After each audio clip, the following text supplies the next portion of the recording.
Assalamualaikum warahmatullahi wabarakatuh. Kembali lagi di mata kuliah Knowledge Management System ya, di mana kita akan membahas mengenai data analis ya, di mana laporan hasil data diagnosis dari kesehatan mental seseorang. Nah, sebelumnya perkenalkan dulu nih ya, kita yang akan memandu jalannya pembahasan kali ini ada saya Muhammad Yusuf Zain, nantinya juga ada rekan-rekan ya seperti Kak Meta Selviana, Kak Ika Ismatul Hana, Kak Adelia Khairadatul Nafiah, Kak Muhammad Gayuh Laksono. Nah, untuk yang pertama kita pendahuluan dulu ya.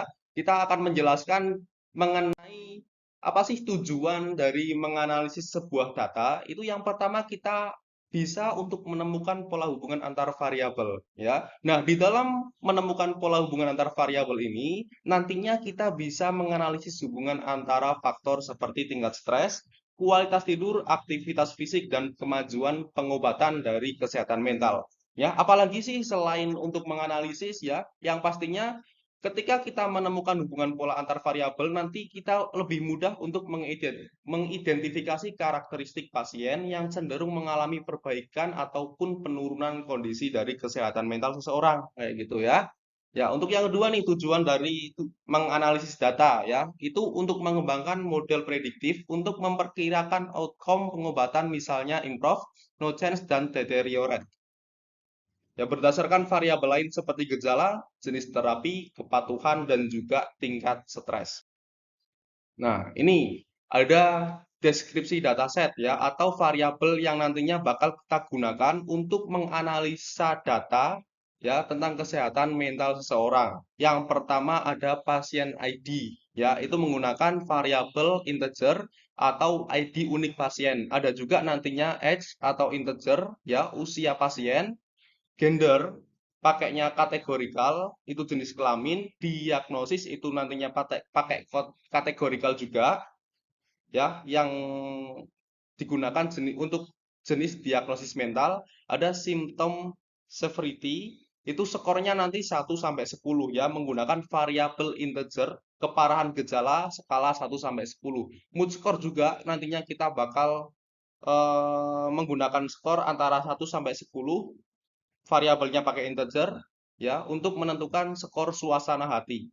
Ada juga mood score ya, tadi untuk skor suasana hati. Sleep quality juga 1 sampai 10 skornya pakai variabel integer ya, untuk menganalisis kualitas tidur itu skalanya 1 sampai 10. Ada physical activity dan yang lainnya sampai adherent to treatment ya, itu pakainya adherent to treatment itu integer tapi menggunakan persentase untuk mengetahui kepatuhan terhadap pengobatan dalam presentase. Baik, untuk selanjutnya ada exploratory data analis. Yang pertama ada histogram distribusi usia, yaitu menunjukkan pola distribusi usia pasien dengan puncak di usia tertentu. Nah, yang kedua ada scatter plot tentang mood score versus stress level, yaitu dengan mengilustrasikan hubungan antara skor suasana hati dan tingkat stres dengan perwarnaan berdasarkan hasil pengobatan. Nah, yang ketiga ada heat map korelasi, yaitu memperlihatkan hubungan antar variabel numerik dalam dataset dengan angka korelasi. Dan yang terakhir ada histogram distribusi kemajuan pengobatan, yaitu dengan menunjukkan bagaimana variabel ini tersebar dalam dataset. Nah, berikut ada contoh visualisasi data dari exploratory data analis. Yang pertama ada visualisasi data dari distribution of age. Kemudian untuk selanjutnya juga ada visualisasi data dari mood score versus stress level. Dan yang ketiga ada korelasi heat map. Dan yang keempat ada distribution of treatment progress. Nah, ini berikut untuk gambar-gambarnya ya. Bisa diperhatikan di masing-masing datanya seperti itu. Oke, yang selanjutnya saya akan menjelaskan dari metodologi klasifikasi analisis data analisis. Yang pertama, kita menggunakan metode dari data pre-processing, yaitu yang pertama pembersihan dari datanya. Dataset telah dibersihkan dan dari duplikasi dan diperiksa untuk nilai yang hilang atau tidak ada nilai kosong yang ditemukan. Selanjutnya itu outlier pada data numerik diatasi menggunakan metode IGR untuk menjaga distribusi data tetap valid. Nah, ini di sampingnya itu ada dari import data, import pandas terus sampai import warningnya. Selanjutnya yang kedua, transformasi data. Semua variabel numerik telah dinormalisasi ke rentang 0 sampai 1 menggunakan min and max scaling. Terus variabel kategorikal telah diubah menjadi nilai numerik menggunakan teknik label encoding. Jadi di sini semua variabel dimasukkan dan datanya juga dimasukkan berdasarkan min and max scaling. Selanjutnya yaitu metode decision tree. Metode decision tree merupakan salah satu cara data processing dalam memprediksi masa depan dengan cara membangun klasifikasi atau regresi model dalam bentuk struktur pohon. Hal tersebut dilakukan dengan cara memecah terus ke dalam himpunan bagian yang lebih kecil. Lalu pada saat itu juga sebuah pohon keputusan secara bertahap dikembangkan. Hasil dari proses tersebut adalah pohon dengan node keputusan dan node daun. Sebuah node keputusan memiliki 2 atau lebih cabang.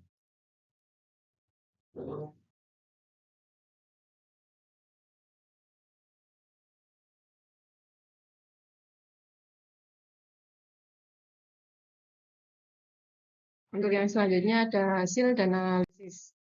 Yang pertama, penemuan pola. Penemuan pola yang pertama ada hubungan antar variabel. Terdapat korelasi negatif antara mood score dan stress level. Pasien dengan skor suasana hati rendah cenderung memiliki tingkat stres yang lebih tinggi. Variabel adherence to treatment atau kepatuhan terhadap pengobatan memiliki hubungan positif dengan treatment progress, menunjukkan bahwa pasien yang lebih patuh cenderung mengalami kemajuan pengobatan yang lebih baik.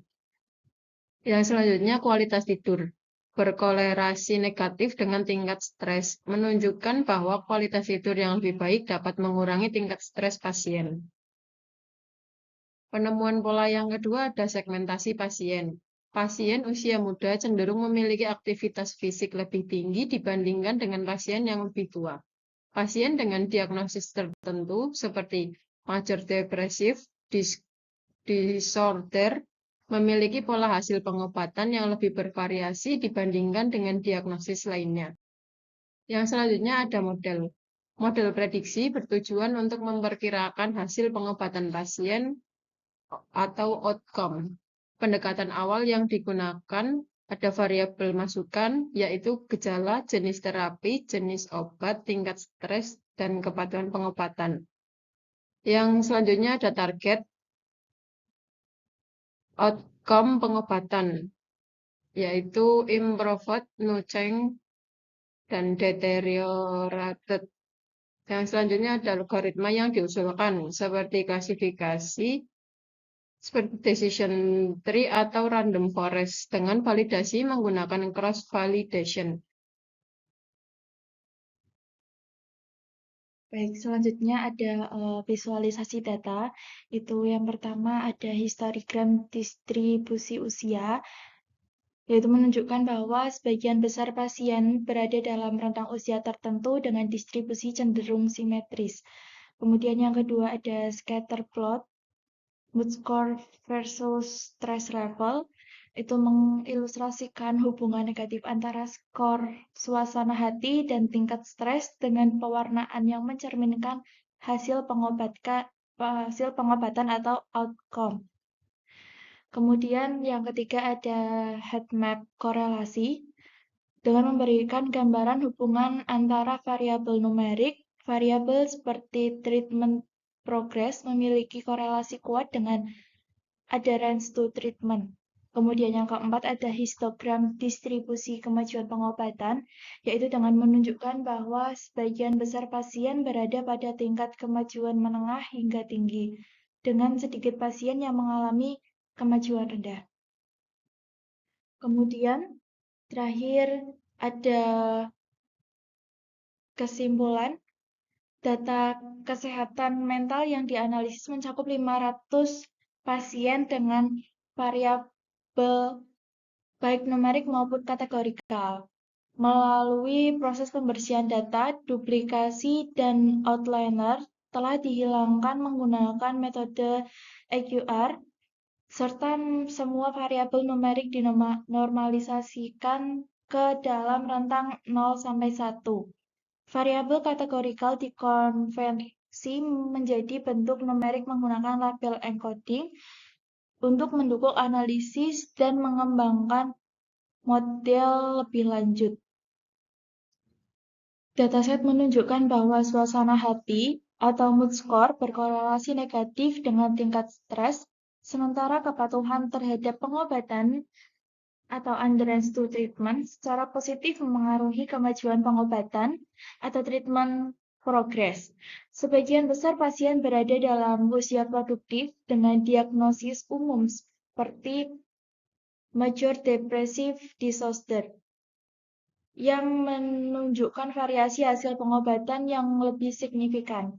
Terapi seperti mindfulness based therapy terbukti efektif untuk pasien dengan tingkat stres tinggi, dan kualitas tidur yang baik berkontribusi pada pengurangan stres. Untuk meningkatkan hasil pengobatan, penting untuk memperbaiki kepatuhan pasien dan pola tidur, serta memanfaatkan model prediksi untuk mendukung pengambilan keputusan klinis. Sekian dan terima kasih. Itu tadi hasil dari diskusi kelompok kami. Kurang lebihnya mohon maaf. Terima kasih. Wassalamualaikum warahmatullahi wabarakatuh.